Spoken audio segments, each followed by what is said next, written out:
YouTubers, how y'all doing today? This is the Wallace Akins coming to you from Fort Worth, Texas. I have an issue. I'm not sure if some of you will know. Well, maybe you can help me out because I'm not sure how to rectify this. I have had a leak in my outside. Okay, my water bill has gone sky high, so I'm not sure what's going on. And I came outside and I found out that the water was going down the side in the yard, and I'm not sure what was going on. So we called somebody, and they came out, and he told me that the leak was under a tree. What?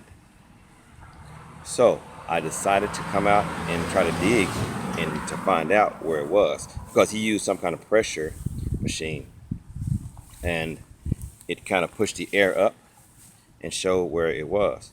Now I'm not totally sure. Um,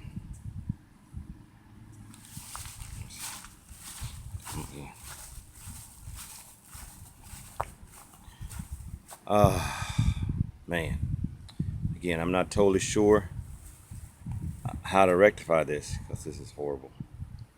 But I'm going to show you all what I'm talking about.